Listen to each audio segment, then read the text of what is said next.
Hey everyone, my name is Kaylee and I am so glad that you are joining us for church this weekend. If this is your first time joining us, I want to invite you to head to Beulah.family, and from there you'll be able to connect with us, see our upcoming events, request prayer, and so much more. This weekend we'll be wrapping up our 3-week series called Fool's Gold. Throughout this series, we've been looking at different pieces of wisdom found throughout the book of Proverbs. And this weekend, Pastor Daniel will be wrapping up this series by talking about what our money magnifies.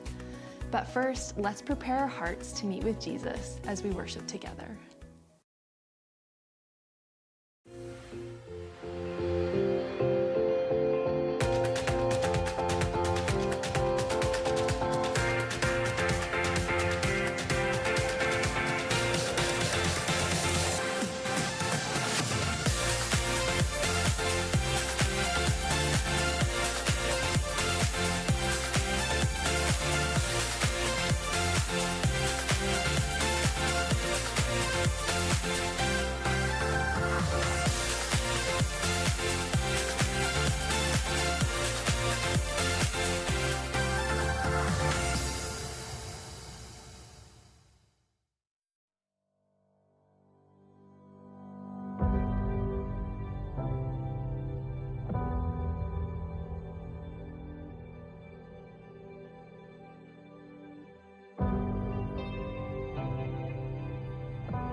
Welcome, church family. Why don't you stand with us this morning? Let's worship our King Jesus together.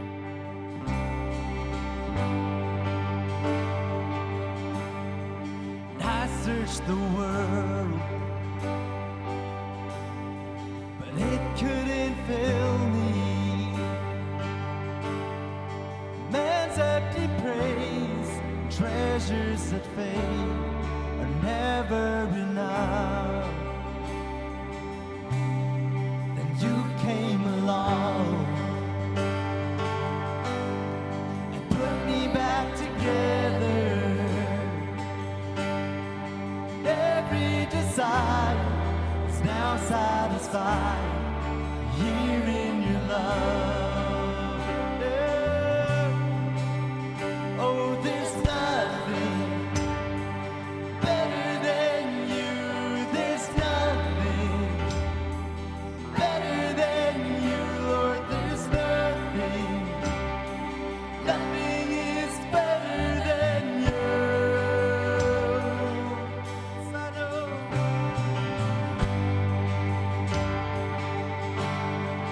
I'm not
than you. There's nothing, do you believe that, church?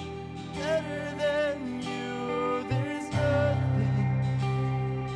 Nothing is better than you. Oh, there's nothing better than you. There's nothing better than you, Lord. There's nothing. Nothing is better than you.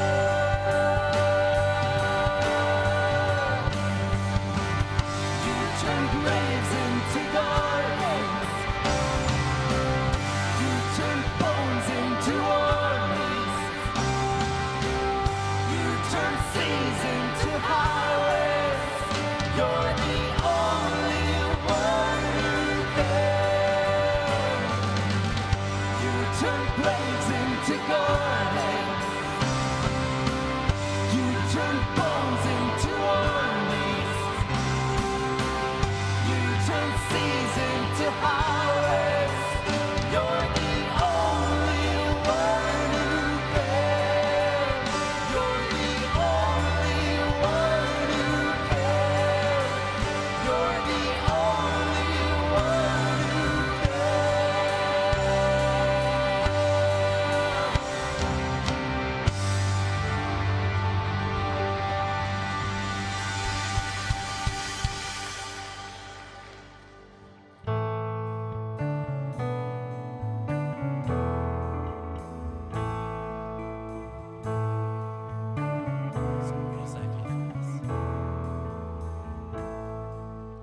Great is thy faithfulness, O God my Father.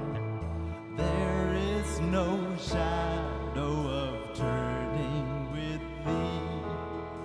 Thou changest not, thy compassions they fail not. As thou hast been, thou forever wilt be.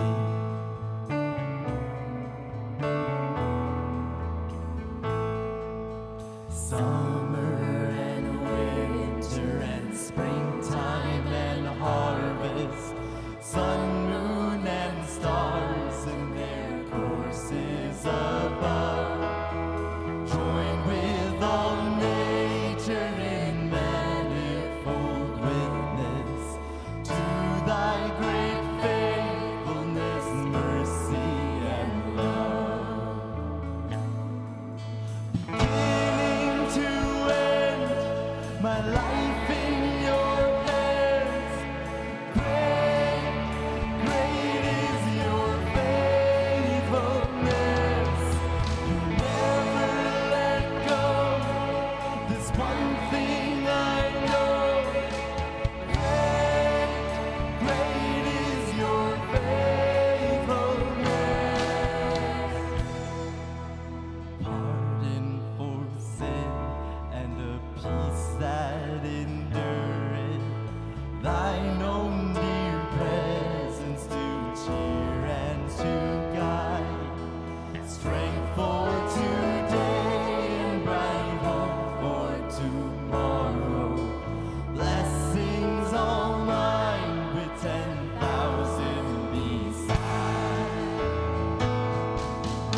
Beginning to end, my life in your hands. Great,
are so faithful, Lord.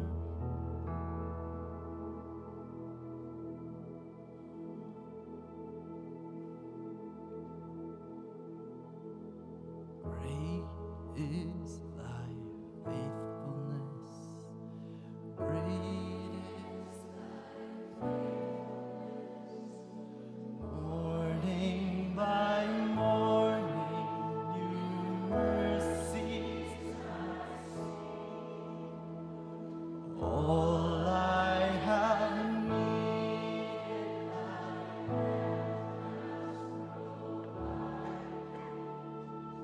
great is thy faithfulness, Lord.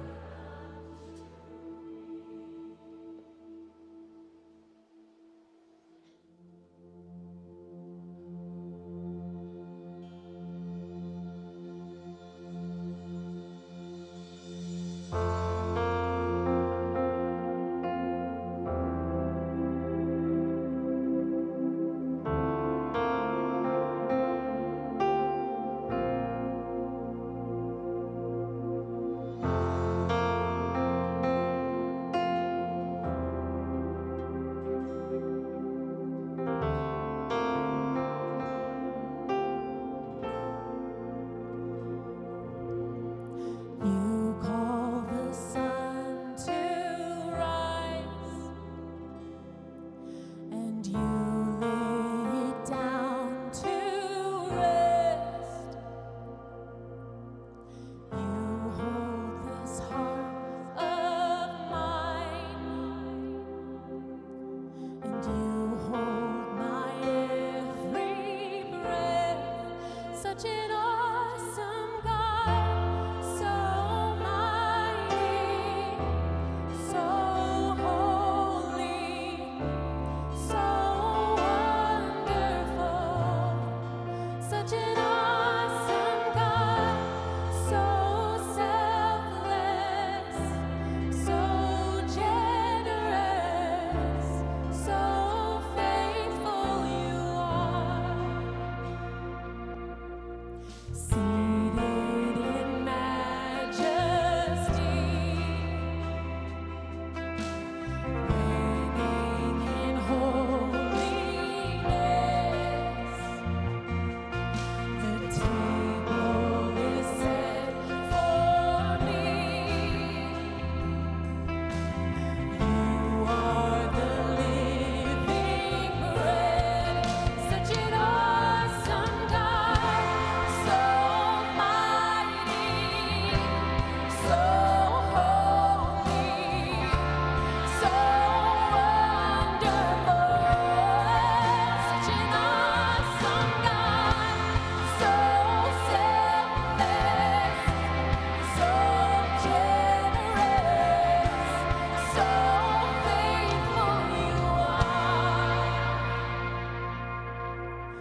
Won't you pour it out, the sweetness of your love. Won't you pour it out on us.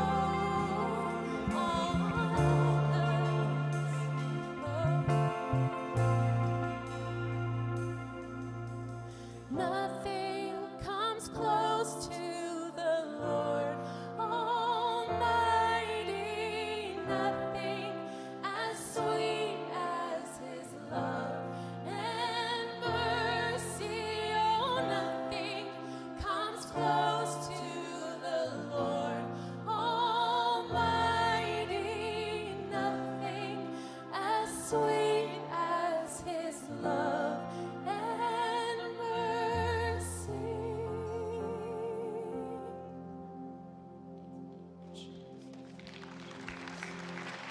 God, you are worthy. God, you are worthy of all of our praise, Lord. Father, pour your spirit out. Pour your spirit out in this place, God. We're here to receive your spirit, Lord. Father, it says in your word, for great is your steadfast love toward us. And the faithfulness, your faithfulness, Lord, will endure forever. God, we believe that. We believe that, Lord. Father, I pray that you reveal yourself to us in the message that Pastor Daniel speaks. I pray that this posture of worship be maintained through the message, through this Sunday, through this week, God. Permeate us, Lord.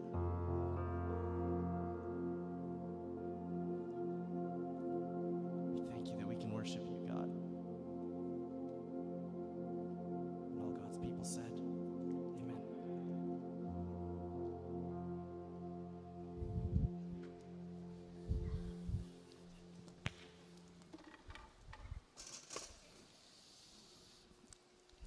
Growing up, I loved playing with my magnifying glass. Sherlock Holmes, anyone? Looking for the clues here and there, playing imaginary scenarios, or I also remember trying to zap insects, harness the power of the sun, right? It's interesting because now you can use these phones as a magnifying glass, but I don't yet think you can zap insects with a phone. So it's still good to go old school once in a while. Today we're wrapping up our Fool's Gold mini-series on wisdom from the Proverbs by examining 3 things that our money magnifies. Because it's so easy to mix up fool's gold with real gold, real wisdom from counterfeit wisdom. So we're going to look at 3 things, 3 areas in our lives that our money seems to magnify using the wisdom of Proverbs. So let's get started. Our first point is this: money magnifies what we believe about ourselves. Growing up, because of my parents, because of how they were and how they worked, I just learned that you had to work hard and you had to work smart. And if you worked hard and you worked smart, then you'd always have enough. So my dad, when he came with only $10 to Canada in the 70s, and would go from one job to another right out of the military. So he didn't have college education or anything like that, and he was just trying to make ends meet for him and his wife, my mom and our whole family. My mom worked at the herring plant when it was herring season, and then went on EI, the other part, and did that for a while, and then was like, okay, maybe there's something else that we can do. So went to school and did different jobs all the way until they ended up managing a Max convenience store. So they worked hard, really hard to get to that point. And then eventually, as they were doing that, they learned enough about managing that convenience store that they ended up buying their own and starting their own convenience store. And as they were doing that, they realized how much people loved flowers. And the markup that there is on flowers. My mom learned how to be a florist, and then she started arranging flowers. You know, they'd wake up early, go grab the flowers from the market and come and arrange that and sell it. And then they not only did that, they rented out our basement. As each of my sisters got old enough to move out of the house, instead of having a vacant room, they rented out that room to international students. So they worked hard and they worked smart. And as a result, I just learned how to do that too. So for me, I'd go to the grocery store with my parents when I was a kid, and I'd help pack groceries for them, and then I would help unload them at home. And at that point in time, no one paid by card. It was either cash or check. And my parents always paid by cash. So I realized early on that if I did this and I helped out, I could ask them for the change, and they would give it to me, which is great. So I loved going to the grocery store with them. And then they let me return all the bottles and keep the money, the deposit money as well. And then as I got older, I started tutoring kids in school a few grades younger than me and made some extra money that way. I played violin and guitar growing up, and I started teaching younger people, how to play guitar and do violin. I earned money that way. So it's just, that was the milieu, that was the how it was growing up, right? I just learned from my parents that you got to work hard and you got to work smart, and if you do that, you'll always have enough. And we always did growing up. We always had enough. In fact, the only time we would ever go on vacation, to give you a sense of my family, would be when my parents built their business up enough to sell it. Then we'd go on vacation, and then they would come back and figure out what they're going to do next, do another business, build it up, and then sell it. So we only really went on vacation as a family a handful of times. So growing up, that's what I believed. You work hard, you work smart, you're going to have enough. And over the course of my life, when I had enough, you know what I thought? I was like, man, I worked hard. I'm smart. I'm competent. I can do this. I can provide for my family. And when I had enough, that's what I seemed to believe underneath the surface. But what was interesting is when I, at one point, lost my job and was without work for 6 months and had a 6-month-old daughter at home, and Christina and I were trying to figure out, I was putting my resumes out everywhere and no one would call me back, that thinking started to break down, right? And it wasn't, because I thought I worked hard, but I wasn't having enough. I didn't have enough. So then in my mind, I started thinking, I'm useless. I'm worthless. I can't even get a job. And that sort of thinking started going into my mind. In your life, do you see or have you seen how money can magnify thoughts like that, or can magnify what you believe about yourself? For example, think about the last time you were at a grocery store and you were shopping and checking off your list, and then as you were nearing the exit, as you were nearing the cashier, you realized that you didn't have enough money to buy everything in your cart. Have you ever had an experience like that? And then you kind of covertly put a few things back. In that moment, what did you think about yourself? What did you feel? What did you do? Or maybe you have some credit card debt. It was only supposed to be for a month, but it kind of, another emergency came up, and then another emergency came up, and then it just kind of piled up to where it is right now.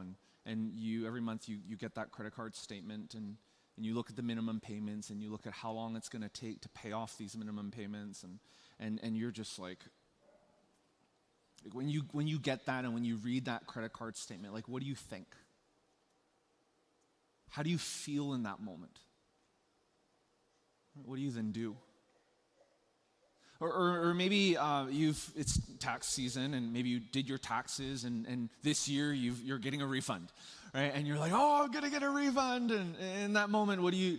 And you see the amount that you think you're gonna get back. In that moment, what do you think? What do you feel? What do you do? Or maybe you've just realized you've gotten an inheritance, someone passed, or you got a bonus at work, or you've encountered an unexpected amount of money. In that moment, or in those moments in the past, what did you think? What did you feel? What did you do? Friends, the fact of the matter is that money magnifies what we believe about ourselves, which is why it says in Proverbs 28:11, a rich person is wise in his own eyes, but a poor one who has discernment sees through him. Now, let's keep that on the screen, and I want you to reread that and look at this, because in this verse we see two people. Right? We see one who is rich and thinks they can see clearly, and then we see another who is poor and who can actually see clearly. So what is this verse talking about? Is this saying that that poor people are the only ones who can see clearly? No, not necessarily. Because I know wealthy people who are incredibly wise and discerning. And I know poor people who think they can see clearly, but actually can't. They're not that wise in how they handle their money. So what is this verse then talking about? Well, it's referring to the fact that money magnifies what we believe about ourselves. Right? If we have money, it's easy to think that we are the ones who did it. Right? It's easy to think that the money that we have reflects our competencies, our abilities, and what we can do. In the passage, it says we are wise in our own eyes. Right? It's easy to think that, which is why wealth can so easily lead to pride. And then when we don't have enough money, we're forced to pause, right? We're forced to reflect. We're forced to try to balance our budget and try to figure out what we need to cut out. And it's sobering, isn't it? And that's why in the first week of this series, Steve unpacked the fear of the Lord is the beginning of knowledge. A big bank account is not the beginning of knowledge. The fear of the Lord is the beginning of knowledge. And when we allow those moments, we allow ourselves to pause, to reflect, to discern, to grow in discernment in those moments, we can grow in wisdom. So what is your money magnifying about yourself? What is it telling you about yourself? Well, our money, the reason our money magnifies what we believe about ourselves is because it magnifies the condition of our hearts, which is our second point. Now let's walk through a couple scenarios, and I want you to see how this works, okay? I'm going to share a belief that you may have about money, a belief that you may believe in your heart about your money, and then I want to show you, after we outline what that belief is, what it looks like when you have enough money and what it looks like when you don't have, okay? So here's the first scenario. If you believe that your money belongs to you, right, that everything that you have, the money that you earn belongs to you, if you believe that, then when, to use it as you want and please, then when you have enough money, what does it magnify? What does it reveal about your heart? Well, it shows you that, or what you're going to feel inside is a sense of autonomy. You're going to have a sense of self-sufficiency. You're going to feel independent, right? Because you earned this. You got this. You did this. And it's your money, and you can use it as you want and please on what you want to use it on, right? So there's this sense, if you believe that your money belongs to you, there's this magnification of independence and self-sufficiency. But if you don't have enough money and you believe that your money belongs to you, then you know what you feel?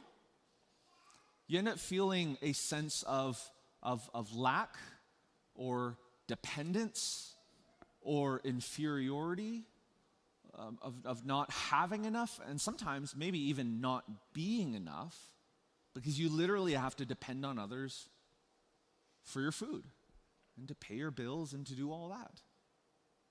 Now maybe you're like, Daniel, I don't. That's not me. I don't believe that. I don't believe that all my money is mine.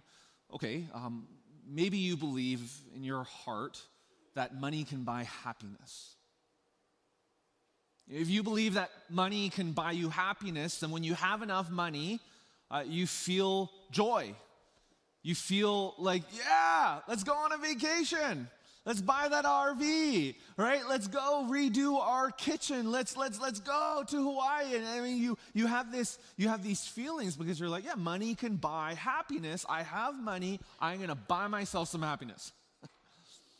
But then when you don't have enough money, if you believe money can buy happiness, and if you don't have enough money, then on the flip side, what happens is you can go through a swing of emotions, right? Because now the thing that you thought was going to lead to happiness, you can't afford anymore. Or maybe you're like, okay, I'm going to wait a few months, and maybe you wait a few months and something else comes up, right? Another emergency comes up, and another emergency comes up, and you can never afford to buy the thing that you wanted to buy that you thought was going to lead to happiness.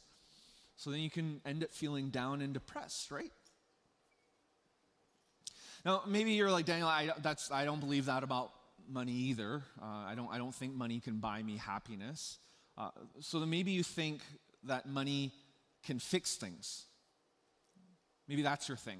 Inside of your heart, you believe that money can fix things and money can solve your problems.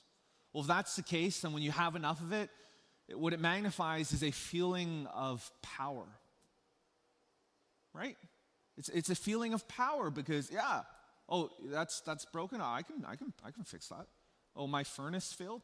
It's okay, I got money for that. I can do that. I can do anything. And there's this feeling of power that can begin developing where you are your own master, right? You're good to go. Now, if you feel like money can fix things and you don't have enough of it, you know what you feel on the flip side? Not power, you feel powerlessness, you feel helplessness, maybe sometimes hopelessness, because you're like, why can't I afford a car that doesn't keep on breaking down?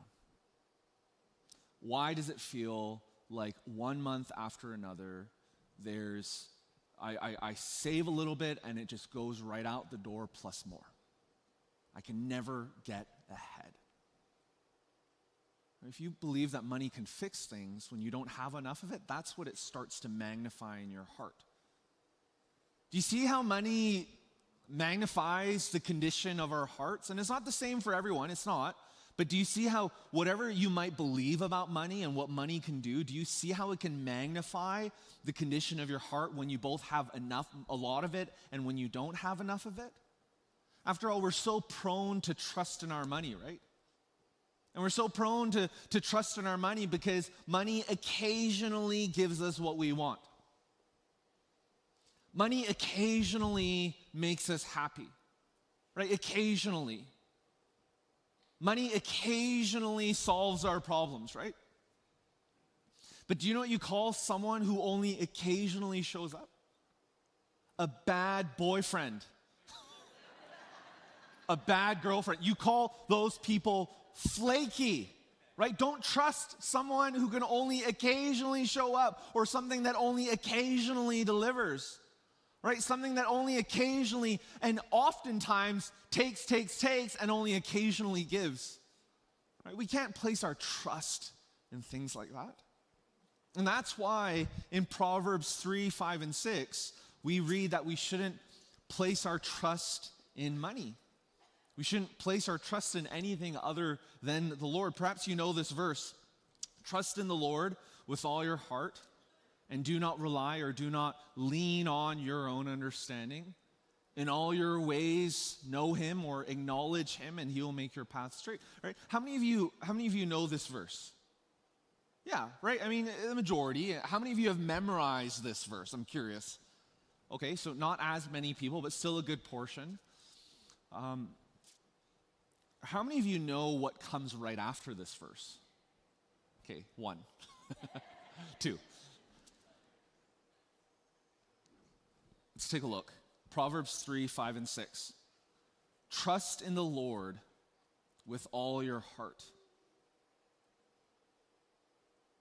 With all your heart, with all your mind, with all your soul. Trust in the Lord. And do not rely or do not lean on your own understanding. That phrase, lean on or rely, is a really interesting image, because it's this image of leaning on a broken crutch. Imagine if you sprained your ankle and you had a crutch and the crutch was broken and you tried leaning on that crutch. You know what would happen? I mean, not only would you fall, but you'd have another broken ankle. Right? So that's what this verse is talking about. It's like, don't lean on a broken crutch. Don't rely on your broken understanding. Right? We don't see fully, we see dimly. Instead, trust in the Lord with all your heart. Even when you don't see it, even when you don't see how he's working, there's that song. Even when you don't see how he's working, even when you don't see how he's moving, trust in the Lord with all your heart. Do not rely on your own understanding. Do not lean on the things that you can see, the things that you control. Trust in him, and in all your ways know him, and he will make your path straight. He will lead you forward. He will move you and open the doors and close the doors and show you the path to life and life in its full when we live our lives to know him, to make him known, to be known by him. And then the next verse, don't be wise in your own eyes, right? Because Proverbs 3 doesn't stop at verse 6. It keeps on going on. Don't be wise in your own eyes. Fear the Lord and turn away from evil. This will be healing for your body and strengthening for your bones. What's interesting about these two verses is we sometimes in life, well, not sometimes, a lot of us, most of the time, trust the wisdom that's out there more than we do the wisdom that's in here. And we see it come out in situations like this, right? Perhaps you have high blood pressure, or perhaps you have chronic stress, or perhaps there's something in your life, you've been trying to lose weight and you can't seem to lose weight, or there's just something, right? Something that you've gone to the medical doctors to, and you've gone this way, that way. You've tried to figure this out, right? You've tried to fix it with earthly wisdom, and it's not working, right? You can't find a path forward. And then maybe in those times you turn to the scriptures and you're like, okay, so what does God have to say about this? What would it look like in situations like that if we were to turn to the Word first? And we would turn to him first and seek his wisdom. Because look at this. Don't be wise in your own eyes. Don't be wise according to the ways of this world. Fear the Lord. Because the fear of the Lord is the beginning of knowledge.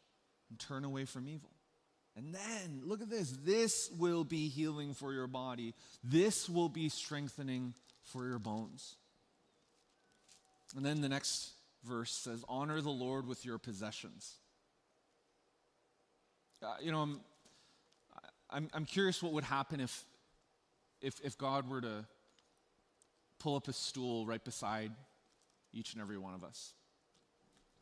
And he were to look at all that we have, all of our possessions.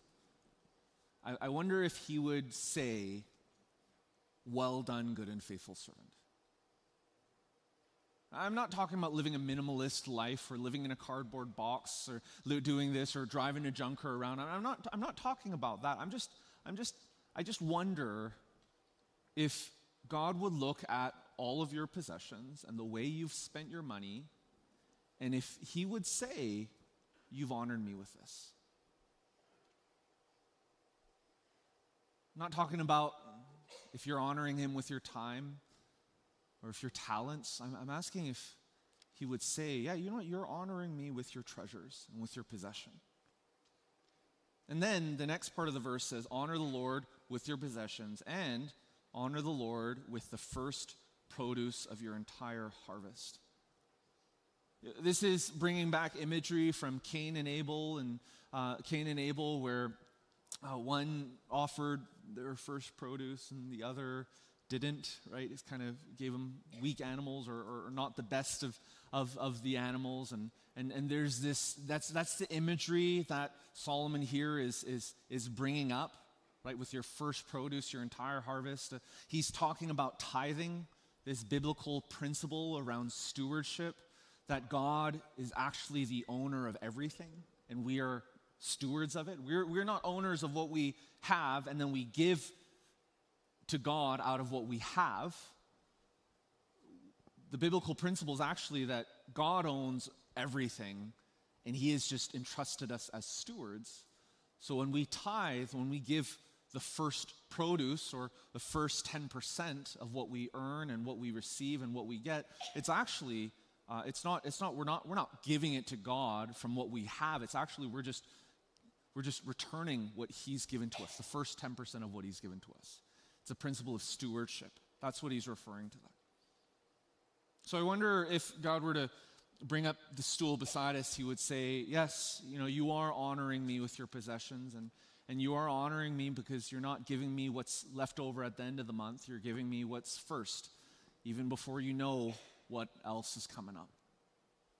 Because then we see in verse 10, then your barns will be completely filled and your vats will overflow with new wine. In other words, when we honor God and we recognize that our life is stewardship, he will provide for us. Now I just want to pause for a moment because there's some false teaching out there, particularly from prosperity theology proponents who say, give to God and then you're going to get.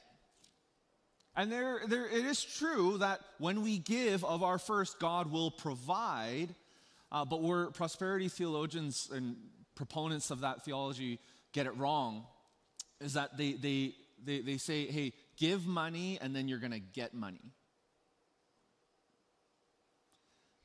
Now, where that falls apart is, think about seeds, right? Like I'm excited for spring. I know the snow here and there is kind of like, what's happening? No, but spring is here. I believe spring is here and it's going to keep on going. And I'm excited to plant lettuce seeds. I'm excited to plant carrot seeds and kale. And we have a little garden in our backyard that I love doing that. And it's neat to see it grow and to eat from that, right? I love doing that. The interesting thing, though, is when I plant a seed, like a lettuce seed, what grows from that seed? It's not a trick question. Lettuce, right? Lettuce grows from the seed. A seed doesn't pop out from the ground and say, oh, you planted a seed and now there's 10 seeds. No, you plant a lettuce seed and you get lettuce. Eventually, it grows and it keeps on growing, and then you can get seeds, and from all these things, you can replant, and you can do all that kind of thing, right? There's that happens when you plant an apple tree. You don't get apples. You get the tree first, right? There's a long period between planting a seed of an apple and then getting another seed from an apple. A long period. So when we give of our first produce, God will provide. That's why Jesus taught his disciples, give us today our daily bread. God will provide for each and every one of us. But it may not always be in the way that we think. It may not always be in the way that we want. It's not like a Ponzi scheme, give me $10,000, I'm going to make you 20% guaranteed, right? Like that's not what this is. But we give because we're stewards, and God says, I will provide for you. And in case you don't like what I just said, look at verse 11. Do not despise the Lord's instruction, my son. That's why you got to read the scriptures in context. Do not loathe his discipline, for the Lord disciplines the one he loves, just as a father disciplines the son in whom he delights. So I'm curious, if you were to take this magnifying glass and place it over your heart, I wonder what your neighbor would see. I wonder what you would see. Would you see a heart? Would you see a life that's a Proverbs 3, 5, and 6 sort of life?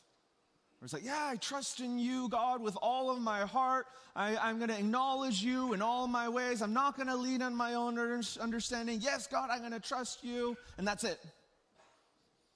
Or are you going to see a life that doesn't see everything it doesn't see yourself, where you don't see yourself as an owner, but you actually see yourself as a steward, and you're not living a Proverbs 3, 5, and 6 sort of Christianity, but you're living a Proverbs 3 Christianity where trusting God means trusting him with your first produce, and you're like, how am I going to do that? How am I going to give my first 10% to God when groceries have gone up 30%?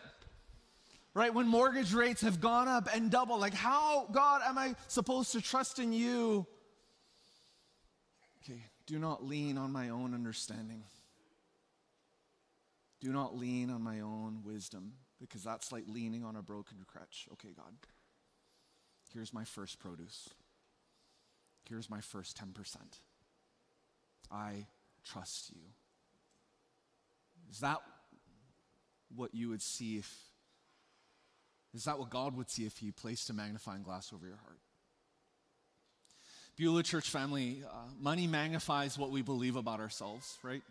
Money magnifies the condition of our hearts, but lastly, money also magnifies the present. Just take a look at Proverbs 18:11. The wealth of the rich is his fortified city. In his imagination, it is like a high wall. Now just think about that for a moment. I want you to reread that. The wealth of the rich is his fortified city. In his imagination, it is like a high wall. When you have lots of money, doesn't it feel like you're unstoppable? For example, if you've ever gotten a bonus or you've done taxes and you've gotten a refund, like, doesn't it feel like you're kind of unstoppable? It's like, oh yeah, let's go for dinner. It's on me. All right, let's go on a vacation. Let's do this, right? Because you're like, oh yeah, I can do anything. No, you can't like go out every meal. That's unsustainable. All right, you can't live like that. But when you kind of come into a bit of money and you weren't expecting it, like it kind of, doesn't it sort of feel powerful a little bit? I know we don't like using that word, but doesn't it sort of feel like you're unstoppable, that you can do anything? Well, in Proverbs, it's actually we see why. Because money acts like a fortified city and a high wall. Just take a look at this picture. This is from Italy. It's a completely walled off medieval town built in the 13th century. Looks like there's only one way in and one way out, and you can see watchtowers all along the wall for observation, for lookout, and for defense. And then this next picture is from Pingyao, China. Look at how big these walls are and the towers. Along this city, there's 6 major gates and 72 watchtowers. Imagine how safe you'd feel inside of this. You know, if you lived inside of each of these, either one of these fortified cities, you'd feel safe, right? I mean, in ancient times, living inside of a city like those, with high walls, fortified cities, towers, that was synonymous with safety. Because not everyone could afford to live inside of a city like that. There are many who lived outside. But when you lived inside, you didn't have to worry about dust storms. You didn't have to worry about wild animals or robbers, because you were good. You were inside of a wall. You only saw what was around you. You didn't have to worry about what was out there. But the interesting thing about living inside of a city like those ones is that it wasn't only a way to guarantee your security and safety or give you the feeling of that, but it was a way to indicate that you were wealthy. Just take a look at this next one. This is in Uzbekistan. Look at how opulent the walls look. They're going to have Christmas dinner at my house because I want everyone to see how great of a place I live. Right? Imagine driving up or coming up to a place that had this. Like, that's opulent. Or how about this in Dubrovnik, Croatia? You're living in this side of walled city. You don't need to wake up early to go to the public beach and reserve a spot. No, you could sleep in and go to your private beach. Right? Because you got ocean access when you live in that walled city. Or how about this? I love this. This is in the Netherlands. Look at that. Talk about wealth. Right? I mean, that's incredible. And there's drawbridges. Like, I would love to live in a place that only way you could get on is via a drawbridge. Like, how cool is that? A drawbridge. And here's the thing about money.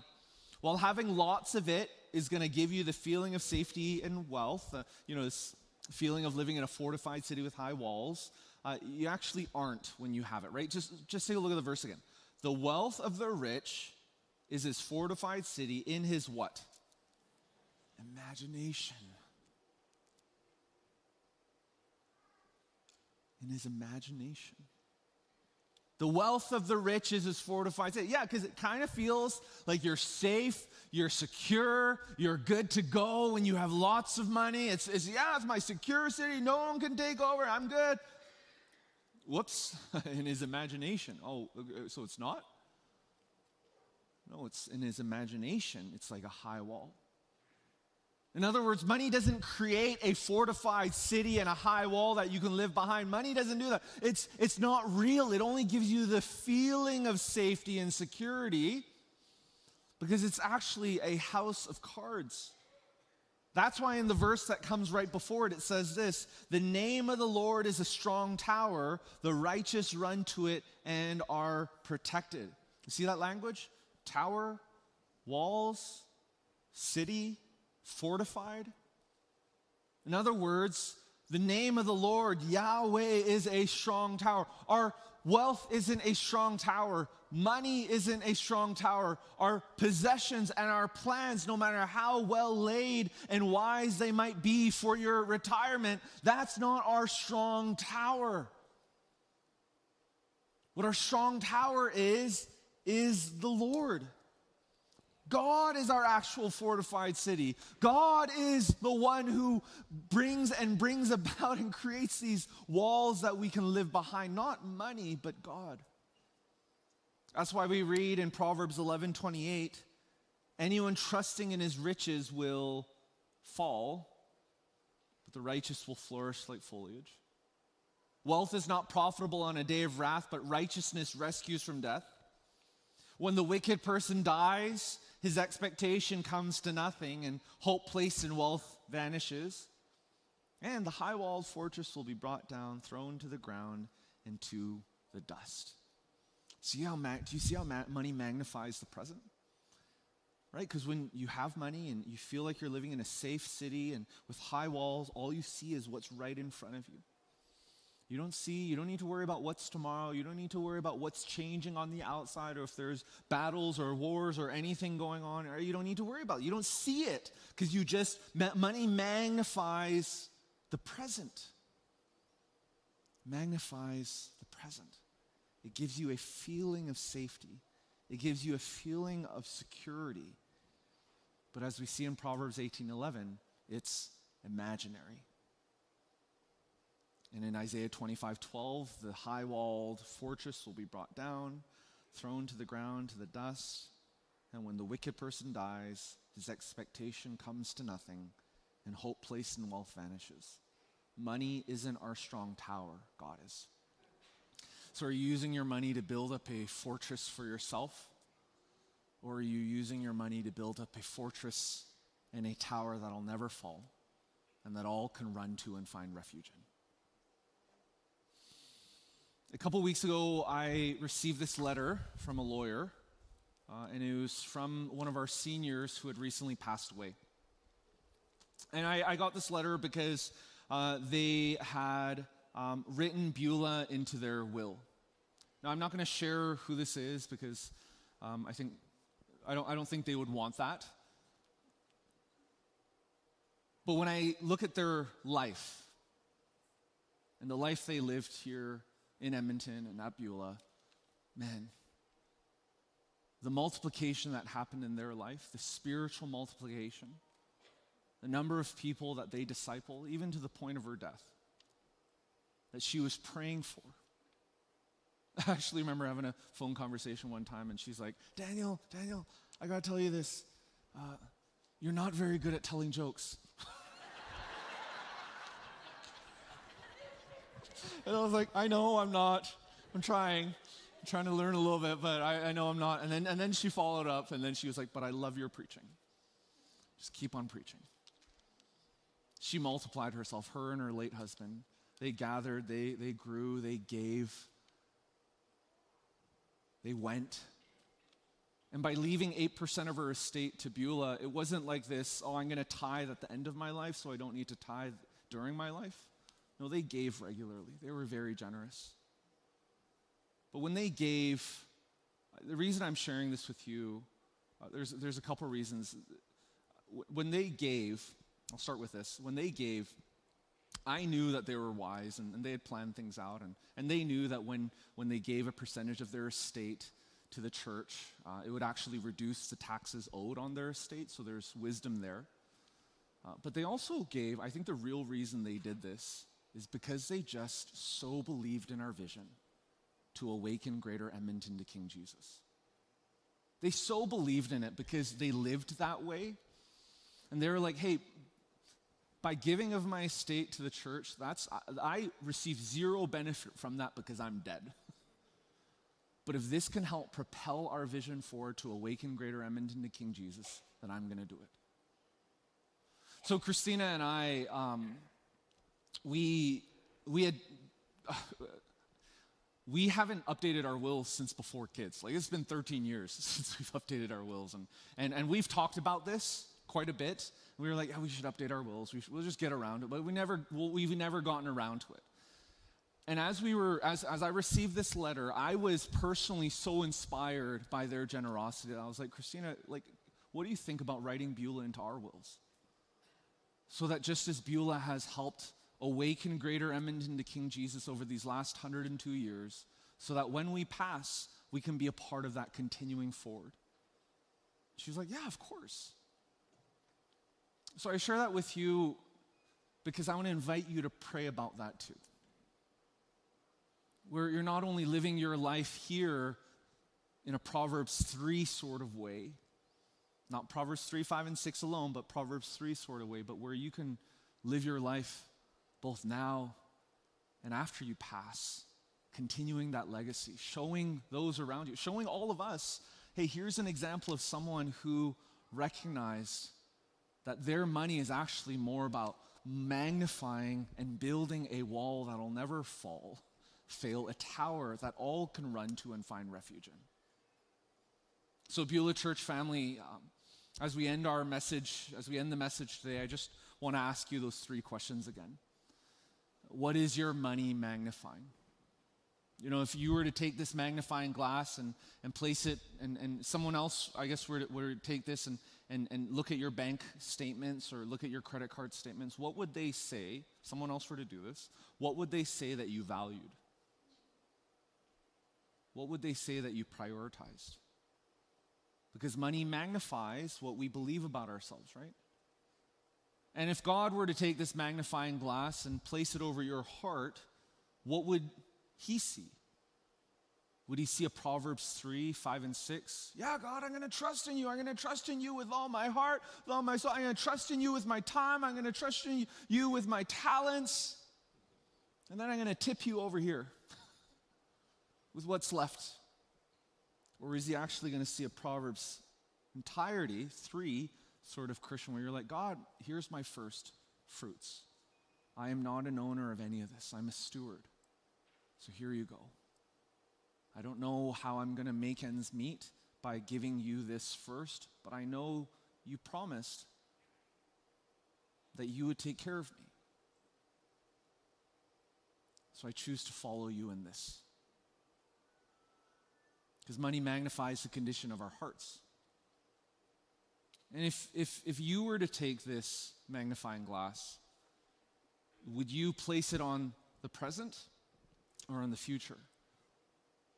On building up walls and towers, opulent ones for yourself?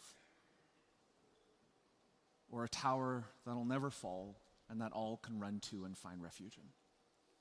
Because money magnifies the present. So I want to invite you, as we sing this song, it's a little bit of an oldie, Heart of Worship, and as we sing this, I want to invite you to pray. Maybe you want to sing along with the song, or maybe you just want to spend this time praying. What's interesting about this song is that when it was written, the church and the people writing it realized that their focus wasn't on the future, their focus was actually on their present. And as a result, they had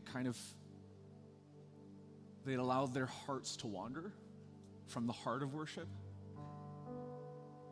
and wander away from seeing their lives as stewards to being more owners. And in this song, and you'll see the language, right? I'm sorry, Lord, for the thing I've made it. When it's all about you, it's all about you, Jesus. You'll see in the language this confession, this repentance that happens in the song, because it's this recognition, man, I've strayed from the heart of worship. I've strayed from giving you my all and my everything. I focused on some parts and not the others. So I want to come back to you. So perhaps you want to sing along this song as your prayer in response to this message, or maybe you just want to pray. But whatever you do, I want to invite you to respond as you reflect on what we just talked about.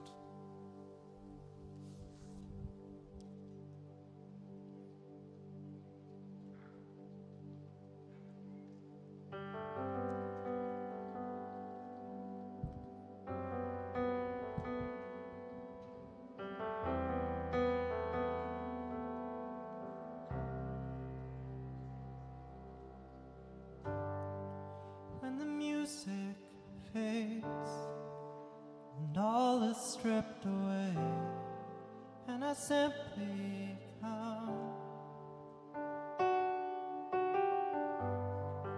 longing just to bring something that's of worth that will bless your heart.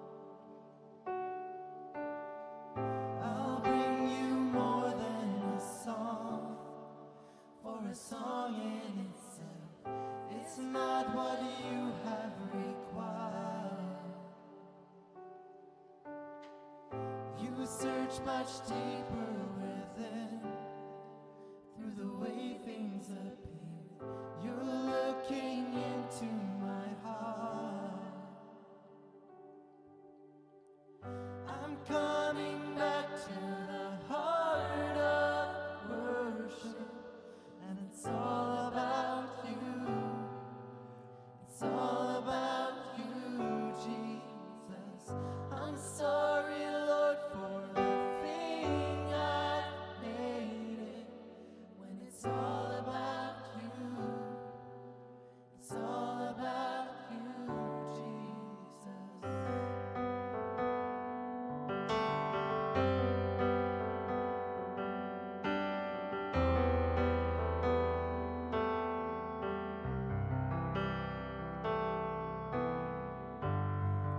King of endless worth, no one could express how much you deserve.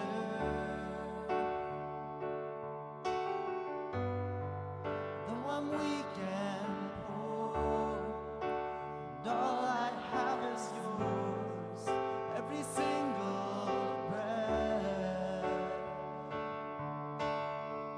I'll bring you more than a song, for a song in itself, it's not what you have required. Oh, you search much deeper within, through the way things appear. You're looking into my heart. Oh, I'm coming back to the heart of worship, and it's all about you. It's all about you, Jesus.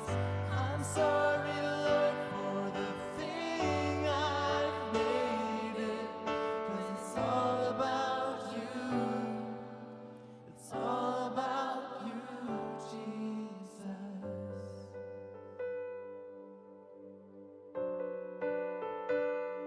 It's all about you.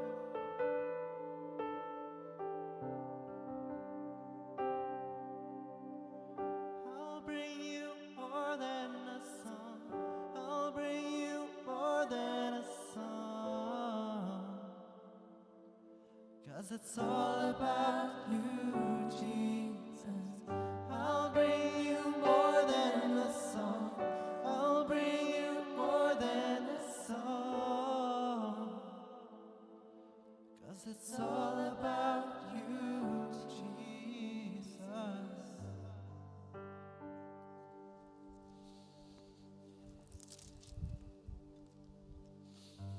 there's a phrase that stood out to me in that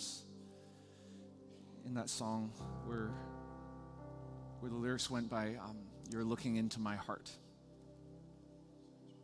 Yeah, I wonder if we would be courageous enough to ask God to search us and know our hearts. You know, in light of everything that we said, we know this is what is true of God. He is our Heavenly Father. He is a good God. If we ask for bread, He will not give us a stone. He is for us. He is not against us. He will never leave us nor forsake us. He has promised to be with us. Right? We know that's true of Him. So when we say to Him courageously, "Lord, look into my heart," or when we say, "God, I'm going to give you my first produce, I'm going to give you my first 10%, we know that God is a generous God, and He said He would provide for you. So I wonder if we would be courageous enough to step out in faith in this matter. I mean, you know, this is this little series on Proverbs, so I didn't get to what Jesus said about money, but man, did Jesus ever talk about money. And did He ever talk about it a lot, and the grip that it can have on our hearts. I wonder if you would be so courageous to pray this prayer with me, for God to search us, to know us, to lead us, and to guide us.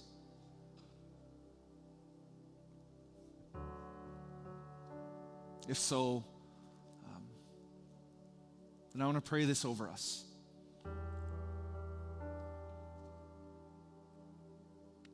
Would you search us, O God, and know our hearts?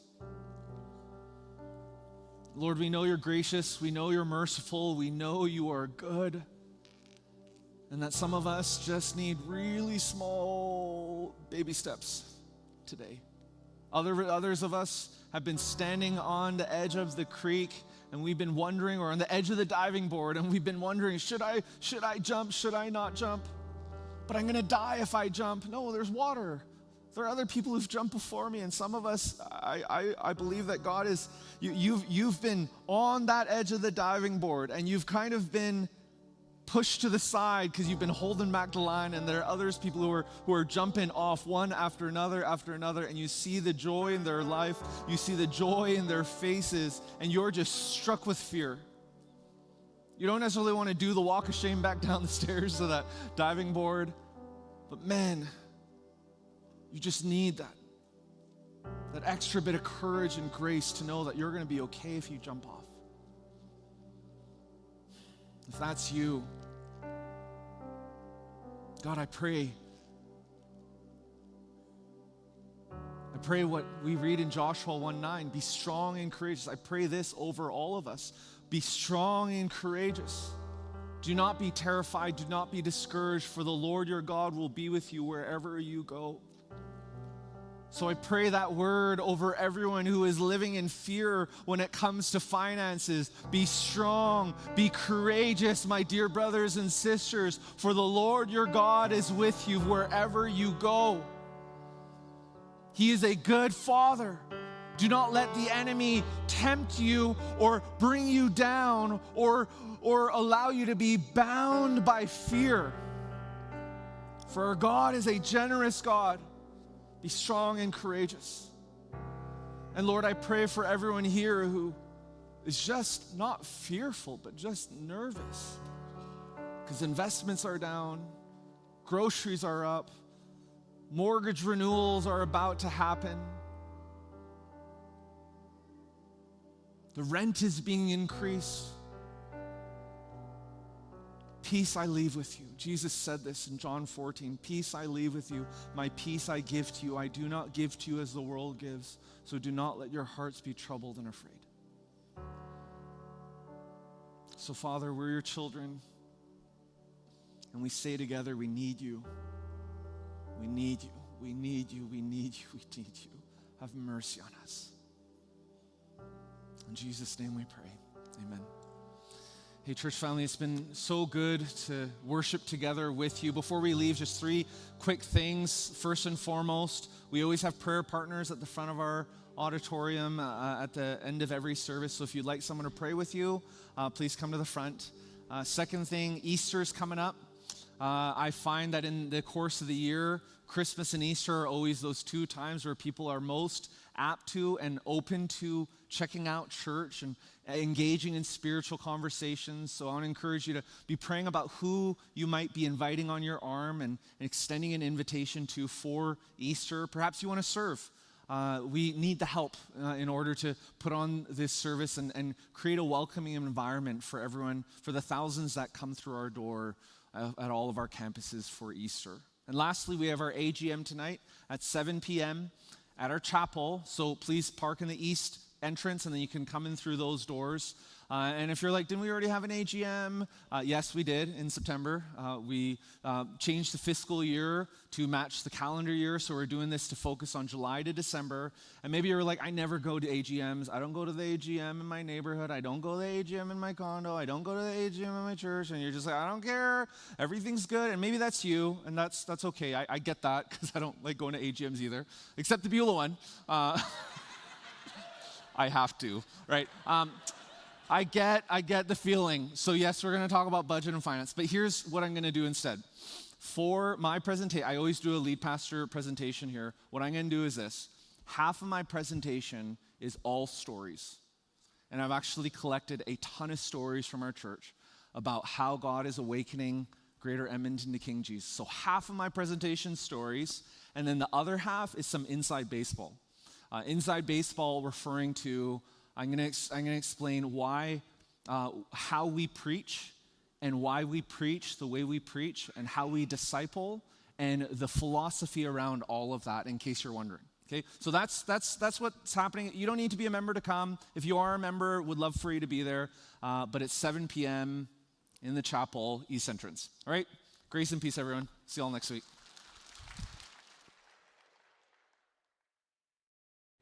Thank you so much for joining us today. It is always great having you with us. Next weekend is Palm Sunday, and we're going to be taking a closer look at the word Hosanna. I hope you're able to join us either in person or online. Have a great week.